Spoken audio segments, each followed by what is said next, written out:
Johnson ഒപ്റ്റിക്കൽസിൽ തിങ്കൾ, ബുധൻ, വെള്ളി ദിവസങ്ങളിൽ രാവിലെ 10 മുതൽ ഉച്ചയ്ക്ക് 1 മണി വരെ കണ്ണു ഡോക്ടറുടെ സേവനം ലഭ്യമാണ്. എല്ലാ ബ്രാൻഡഡ് ഫ്രെയിമുകളും ഇവിടെ ലഭ്യമാണ്.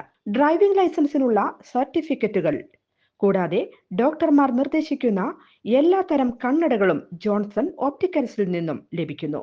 ജോൺസൺ കണ്ണട വ്യാപാരം, ഡിവൈൻ ആശുപത്രിക്ക് എതിർവശം, വടക്കാഞ്ചേരി.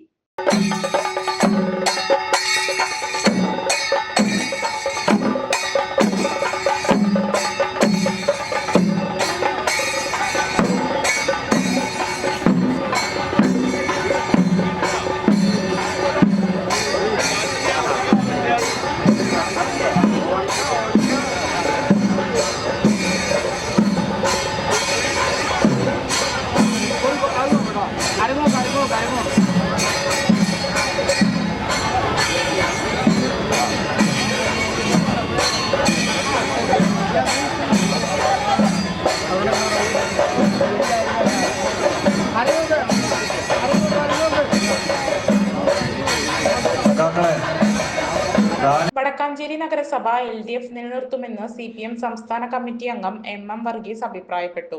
തദ്ദേശ തെരഞ്ഞെടുപ്പിന്റെ ഭാഗമായി വടക്കാഞ്ചേരി നഗരസഭയിലേക്ക് മത്സരിക്കുന്ന റാലിയും പൊതുസമ്മേളനവും ഇവിടെ സംഘടിപ്പിച്ചിട്ടുണ്ട്. ഇടതുപക്ഷ ജനാധിപത്യ മുന്നണിയെ പ്രതിനിധീകരിച്ചുകൊണ്ട് ഇവിടെ സുരേന്ദ്രൻ ഉൾപ്പെടെ, ഞാൻ എല്ലാവരുടെയും പേര് പറയാൻ ഉദ്ദേശിക്കുന്നില്ല, നമ്മുടെ CPIയുടെ നേതാവ് സഖാക്കൾ ഉൾപ്പെടെ 42 പേര് മത്സരരംഗത്തുണ്ട്. എന്തുകൊണ്ട് LDFനെ വിജയിപ്പിക്കണമെന്നത് ഏറ്റവും പ്രധാനപ്പെട്ട വിഷയമായി നമ്മുടെ മുമ്പിൽ വരികയാണ്. സംസ്ഥാനത്തെ തെരഞ്ഞെടുപ്പ് എന്ന് പറയുമ്പോൾ ഗ്രാമസഭകൾ, ഗ്രാമപഞ്ചായത്തുകൾ, ബ്ലോക്ക് പഞ്ചായത്തുകൾ, ജില്ലാ പഞ്ചായത്തുകൾ, അതോടൊപ്പം മുനിസിപ്പാലിറ്റികൾ, കോർപ്പറേഷനുകൾ, ഈ നിലയിലാണ് തദ്ദേശ സ്വയംഭരണ സ്ഥാപനങ്ങൾ. ഈ സ്ഥാപനങ്ങളിലേക്കുള്ള തെരഞ്ഞെടുപ്പാണ് നടക്കുന്നത്. നമുക്കെല്ലാവർക്കും അറിയാം. 2020 ഡിസംബർ മാസത്തിലാണ് 42 ഡിവിഷനുകളിലേക്കുമുള്ള സ്ഥാനാർത്ഥികളെ അണിനിരത്തിക്കൊണ്ട് വൻ റാലി സംസ്ഥാന പാതയെ ചെങ്കടലാക്കി.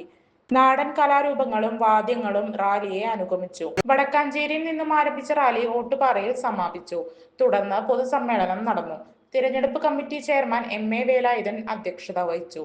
CPM ജില്ലാ സെക്രട്ടേറിയറ്റ് അംഗം സേവ്യർ ചിറ്റിലപ്പള്ളി MLA, AIFI ജില്ലാ സെക്രട്ടറി പ്രസാദ് പാറേരി, CPM ജില്ലാ കമ്മിറ്റി അംഗം PN സുരേന്ദ്രൻ, CPI ജില്ലാ എക്സിക്യൂട്ടീവ് അംഗം MR Somanarayanan, CPM area secretary doctor KD Bahuleyan, CPM മണ്ഡലം സെക്രട്ടറി MU കബീർ, LDF നഗരസഭാ secretary P Mohandas, mini Aravindan, MJ പിനോയ് എന്നിവർ സംസാരിച്ചു.